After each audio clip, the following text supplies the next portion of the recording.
I am truly shaken by it, but I have to start this review on a very sad note. Just as I was adding the finishing touches on the post-production, I clicked on the news section of the website and I got to read this devastating entry. My thoughts are with you and your family, Eddie. I hope science will be able to keep you in the fight for as much as possible while hoping for a miracle. Stay strong. Yes, it's true. This watch has never been reviewed before, and that's shocking.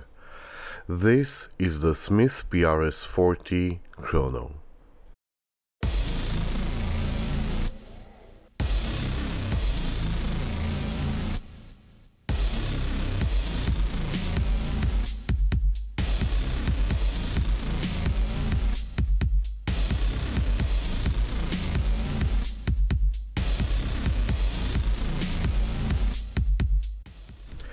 Ten years ago, a young Italian industrial designer approached Eddie Platz, the owner of Time Factors, with a watch design so left field it seemed out of place not only in Eddie's roster of vintage-inspired timepieces, but in horology in general. This watch was unlike any other watch before it, and, dare I say, ever since. Just a couple of years later, that Italian designer went on and launched his own little brand some of you might have heard of. Initially launched as a quartz three-hander, the PRS40 quickly sold out. An automatic version that proved just as popular followed a few years later, but the transformation to the current bullhead chrono with 2 or 3 subdials took place 4 years ago. Before delving into the specifics of this one-of-a-kind watch, I believe a brief introduction in the mid-20th century architecture is needed in order to better understand its influence on this particular design. A very European affair, Brutalism originated in the 1950s as a reaction to the prevailing architectural trends of the time. Brutalist designs sought functionality and structural integrity through the use of heavy, monolithic forms, often featuring massive blocks and rough textures. This triumph of function over form evokes a sense of dominance, power and solidity, and it shouldn't come as a shock that communist states were quick to adopt the harsh, angular architecture. As a consequence, many dystopias chose to use brutalism when conveying themes of a future damned by alienation, environmental decay, and the struggle between nature and technology. However, as an Eastern European used to see brutalism as an expression of the oppressive nature of societies where individual freedoms were excised, it was through movies like Equilibrium, Blade Runner 2049 or Dune that I discovered the fleeting moments of beauty hidden by the monoliths and revealed by an unexpected viewing angle or a shadow cast by a sudden flash of light. Brutalism just makes everything more dramatic. Back to the Smith PRS40 Chrono, I don't believe it's far-fetched imagining this could be the watch Ryan Gosling's Kay might wear in a not-so-distant future. This is as brutalist as they come, a total departure from certain trends that turned watches from instruments to jewelry. The monoblock case of the watch is molded into 3 austere volumes. There's a thin beveling at the point of contact between the sterile bezel and a very Tissot PRX-like slabbed mid-volume.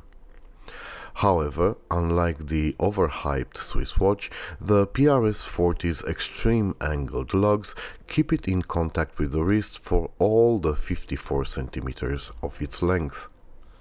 Of course, at 19 centimeters, my wrist is slightly above average size-wise, but I believe even those with wrist circumferences of 16 centimeters might be able to pull this one off. Given the placement of the crown and pushers, the watch is very streamlined. It's 40 mm width and 22 mm lug opening, making it wear more like a band than a watch. At just a smidge over 12 centimeters, the Smith doesn't sit proud despite the rather thick NATO strap, which is of good quality and has hardware bit blasted to the same standard of quality as the case of the watch. One thing to pay attention to, especially if you, like me, get rid of the safety keeper, is taking the watch off, as despite the band being quite thick, it will allow the watch to slide. Of course, due to the particularity of having integrated lugs, changing the strap is restricted to pass-through bands and custom straps. I had hoped I could use one of Vario's clip-on leather straps, but the thickness of the lugs would make fitting them impossible. One interesting aspect is that, despite looking identical to the three-hander at a glance, the Chrono is 1 mm shorter and 13 grams lighter. The third volume of the case is continued by a military-style screw-down caseback that gives the watch a water resistance of 100 meters. The engraving style continues the utilitarian military theme of the watch, and I appreciate the interesting three-volume construction of it. The original three-hander was great, but the way Eddie Platz has managed to integrate the chrono pushers has elevated this to the next level. The push-pull crown has received a couple of companions that act like its guards too, and help it integrate into the case much better than the first iteration has managed to. The action of the chrono pushers is not mushy at all, and the bullhead placement makes it very easy to operate. The same can surprisingly be said about operating the crown, as setting the time while strapped is easier and more precise than setting a classic configuration watch in the same position. Under the AR-coated flat sapphire crystal, the dial seems a bit busy with 3 sub-dials and a prominent minute track. It should be noted a 2-dial variant is available too. Legibility is good, with the lume-filled ladder-style hands standing out against the black backdrop. There are 2 sub-dials counting elapsed time. The one at 9 counts minutes and the one at 6 hours. Of course, this being a mechaquartz, all hands have a smooth operation, excepting the running seconds at 3 o'clock. There's a decent amount of lume applied to the hands and the minute track, so legibility in dim light is adequate.